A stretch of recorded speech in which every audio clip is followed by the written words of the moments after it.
میں ایک انالوجی ہے، اس کو کہتے ہیں گولڈن چائلڈ۔ گولڈن چائلڈ وہ بچہ ہوتا ہے جو کہ اپنے گھر میں دیکھتا ہے نا بہت ہی ناہمواری ہے، پیرنٹس آپس میں لڑائی جھگڑا کر رہے ہیں، گھر میں بہت سے مسائل ہیں، معاشرتی مسائل ہیں،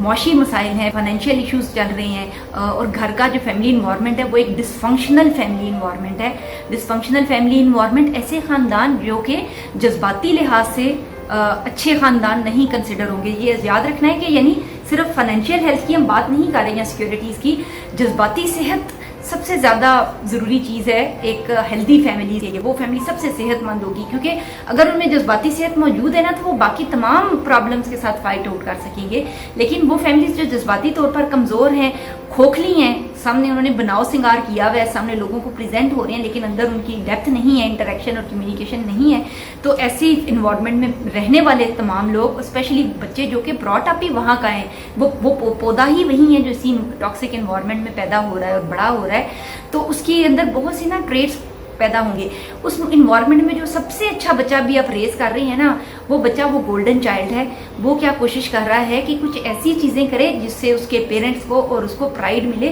اور وہ احساس کمتری سے جو اس ڈس فنکشنل فیملی کا حصہ ہونے کی وجہ سے اس کو جھیلنا پڑ رہا ہے، وہ اس میں سے نکل سکے۔ تو وہ اپنی ساری فیملی کا بوجھ اپنے نازک کندھوں پر اٹھا لیتا ہے۔ وہ یہ چاہتا ہے کہ اس کے پیرنٹس جو چیزیں کہہ رہے ہیں نا اور جو ان کی کمیاں ہیں وہ ان سب چیزوں کو پورا کرے۔ اگر گھر میں فائنینشیل ایشو ہے تو باہر جا کر نوکری کرے، اگر گھر آ رہا ہے اور ماں گھر کا خیال نہیں رکھنے والی ہے، اس کی نیچر ایسی ہے اور اس کی وجہ سے گھر میں لڑائی جھگڑا ہو رہا ہے، تو وہ گھر آ کے شام کو کام بھی کر رہا ہے، برتن بھی دھو رہا ہے، چھوٹے بہن بھائی ہیں ان کا خیال بھی رکھ رہا ہے۔ اگر کوئی ابیوز ہو رہا ہے گھر میں تو وہ یہ چاہتا ہے کہ اچھا فلاں چھوٹے بہن بھائی پروٹیکٹ ہو جائے، مجھے مار پڑ جائے، اور وہ ہر طرح کی تکلیف اپنے اوپر جھیل کر اس کو ایک نارمل فیملی ظاہر کرنے کی کوشش کر رہا ہے۔ یہ جو گولڈن چائلڈ ہے یہ ایک زخمی بچہ ہوتا ہے، اور زخمی لوگ کبھی بھی دوسروں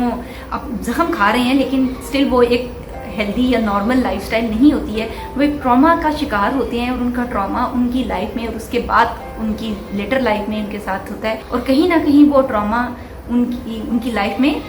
سامنے ہمیں نظر آنا شروع ہو جاتا ہے۔ تو یہ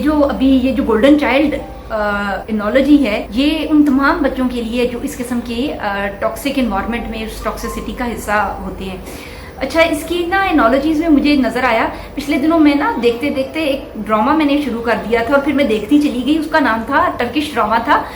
اس کا نام تھا ہماری کہانی۔ ہماری کہانی جو ہے نا وہ ایک ایسی لڑکی کے اوپر تھی جو کہ اپنی تمام فیملی، اس کے جو ابا ہیں وہ بھی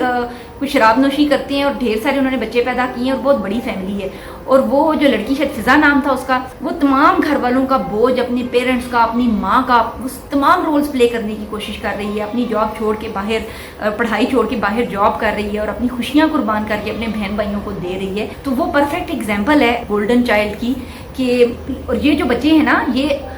بظاہر بہت ہیلدی اور بہت اسٹرانگ نظر آتے ہیں، لیکن ڈیپ انسائڈ یہ بہت ہی سینسٹیو اور بہت ہی ہرٹ ہوتے ہیں، اور ان میں لو اور بلانگنگنس کی حسرت بہت زیادہ ہوتی ہے، لیکن اسٹل اس کے باوجود وہ یہ خواہش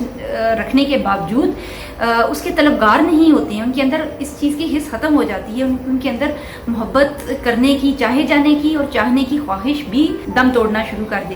پیرنٹ ہوڈ بہت بھاری ذمہ داری کی چیز ہے، کوشش کریں کہ صرف بچے نہ پیدا کریں بلکہ والدین ہونے کی ذمہ داری اور اس کا حق ادا کرنے کا سلیقہ بھی ہم سیکھیں۔